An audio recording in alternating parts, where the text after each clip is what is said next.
They really were in a groove, respectively. Talk a little bit about how they got to a good start to keep both bats kind of silent throughout the first few innings.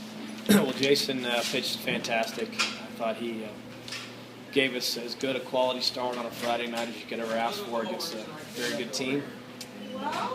When a couple mistakes behind him occurred, he didn't blink. He just kept right on going. And when they threatened there, I believe that was the fifth, with second, third, nobody out, he kept his composure. He took a deep breath, and he went right to work on pitching his way out of it.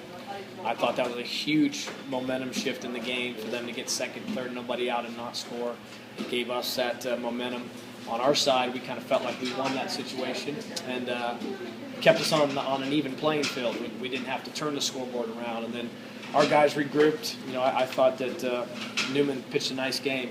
His statistics coming in were reflective of a guy that knew what he was doing. The batting average against was very low. He hadn't given up many runs, and he was really pitching a good ball game early. But we made an adjustment midway through. We got a couple guys keep their front side in and use the opposite field, and then Zach Fish puts a big league swing on a ball and pounds one out of here to right field, and that's no easy feat on a cold, windy day. So we got a big swing there, gave us some breathing room, and then we're able to come up and put another two-spot up with some good team baseball. We used a bunt game successfully to put runners in motion and get guys up, and those last two runs to make it a 5-run game gave us a little bit of breathing room because you know a team like Baylor is going to keep coming at you the whole way. So some really, really good ground ball defense. Robbie Ray continues to play fantastic third base. He's been a huge part of fielding so many of those in-between balls and those choppers that oftentimes can be difficult. He's making those plays routinely now. And a good, solid team effort, but Jason Hirsch on the mound was the story. He was fantastic, and some good quality team at bats in those middle to later innings gave us the offense we needed today. You know, obviously, when he came here, Zach Fish was basically a strictly pull hitter.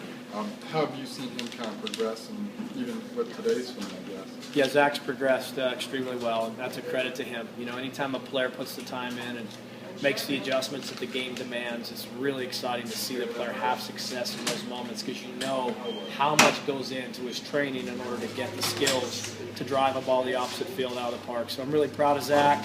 I'm really happy that he's tapping in a lot of natural ability and strength to use the whole field. And that's a credit to him for his work ethic, his ability to trust the plan that we've talked about being the formula to be successful, and he's putting it to good use. So really proud of the swing he put on there. Tanner, the opposite field base hit there right before it.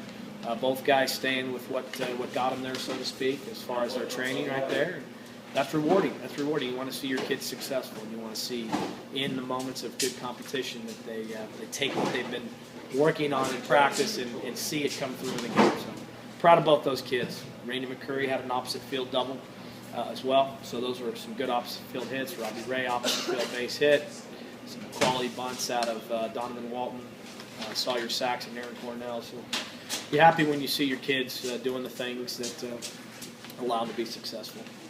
Speaking of bunting, you know, like as you said, very good quality baseball. Was the squeeze play by Sawyer, was that in the game plan originally, or was it just kind of, you know, in the moment? Hey, let's try this, see if it works. Squeeze play is always in the game plan. We practice it all the time. Now that variety of it was a safety squeeze, which means you're not selling out. The runner's reading the ball down. Randy read it. We wanted to be aggressive there.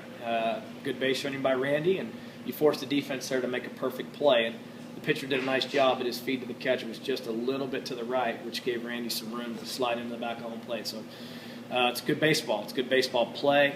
It was good for the batter at the time because it fit something he's very good at. And Sawyer, one of the reasons Saul's in the lineup is he's got a skill game that's tough to defend. So you always ask your players to do things they're good at. Randy McCurry had a sac bunt early in the game that gave us 2 shots at scoring a run. Even though we didn't score the run, we still bunted the ball successfully 4 times today. So you have to bunt, and you have to get timely hits to win close contests against great programs. And Baylor's certainly one of those teams that you've got to play good to beat. I know you mentioned Robbie Ray's defense.